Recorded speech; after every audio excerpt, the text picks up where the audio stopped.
John Wayne's emotional night on the Johnny Carson show. The studio lights were bright that night. But somehow, when John Wayne walked onto the stage, the room felt quieter than usual. The audience rose to its feet and erupted in applause. There stood the man they knew as the Duke, the towering cowboy, the fearless hero, the voice that had carried across generations of Western films. John Wayne smiled, tipped his head, and gave the audience that familiar look. But beneath the famous smile was a tired man. Johnny Carson welcomed him warmly. They exchanged jokes, and for a while everything felt like a classic Carson interview.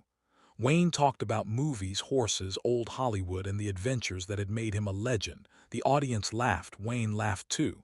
But then Carson asked a simple question. "Duke, after everything you've accomplished, what matters most to you now?" For a moment, John Wayne didn't answer. He looked down. The laughter disappeared. The man who had spent his entire career playing characters who never showed fear suddenly seemed very human. He slowly leaned toward Carson. "You know, Johnny," he said softly, "when you're young, you think you've got all the time in the world." "Listen," Wayne continued. "You think there'll always be another picture, another morning, another chance to tell somebody you love them." The audience became completely silent. Wayne had spent decades pretending to be invincible on screen. But that night, he wasn't the invincible cowboy. He was simply an aging man looking back at a lifetime. He remembered the people he had lost, friends, family, actors who had stood beside him when he was young and full of dreams. He remembered Hollywood as it once was, movie sets filled with dust, horses, cameras, and men who believed they were creating something that would last forever. Then Wayne said something that seemed to touch everyone in the studio. "The strange thing about getting older," he explained, "is that you don't miss the things you thought you'd miss." Carson raised his eyebrows. Wayne smiled faintly. "You don't miss the fancy cars. You don't miss the money. You don't even miss the applause." He paused. "You miss people." That sentence seemed to hang in the air. Carson looked at him carefully. Wayne continued talking about old friends who were gone now. People who had once called him every day but whose voices had become memories. He spoke about how fame could fill a theater but couldn't fill an empty chair at the dinner table. For the first time that night, Carson wasn't trying to make a joke. He simply listened. Wayne's voice became quieter. "I've played a lot of tough guys," he said. "But the toughest thing a man can do is say goodbye." Audience sat frozen.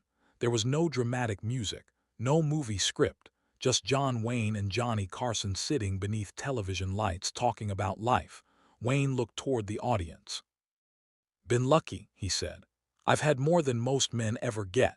Mentioned the movies, the westerns, the long days on horseback, the friendships, the failures, the victories. And then he spoke about the people who had loved him before he became John Wayne, the legend. Those were the people who knew the man behind the cowboy hat, the man who could be stubborn, the man who could laugh until he cried, the man who sometimes made mistakes, the man who wasn't always brave.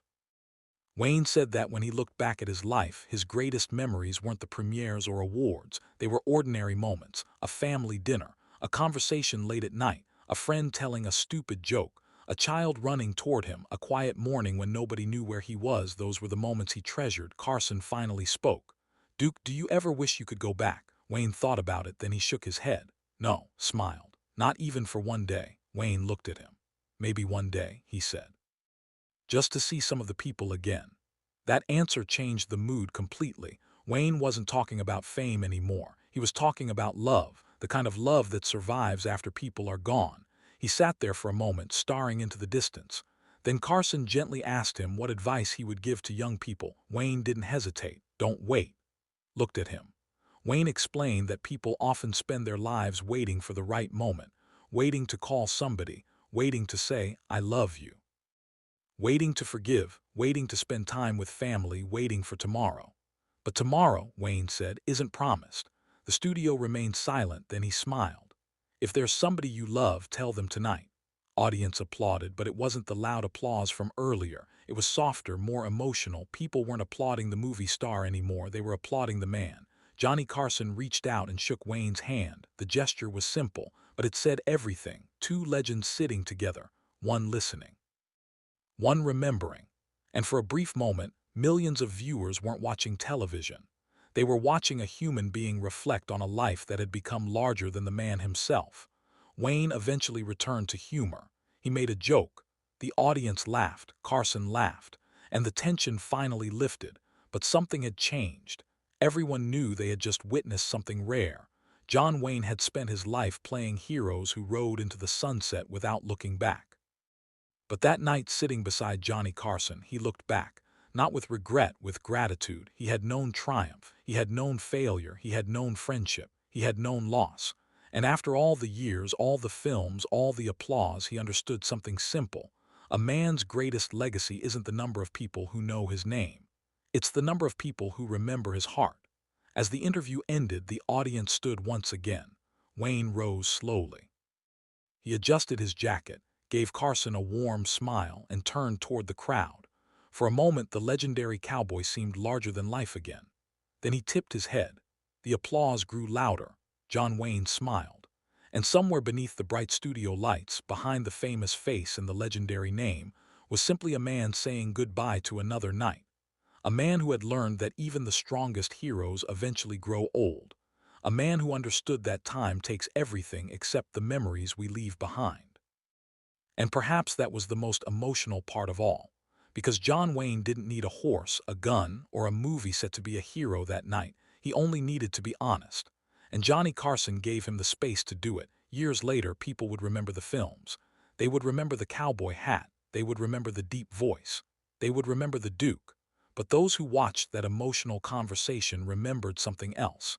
They remembered John Wayne as a human being, a man who laughed, a man who loved, a man who lost, a man who, beneath all the fame, simply wanted the people he loved to know that they mattered.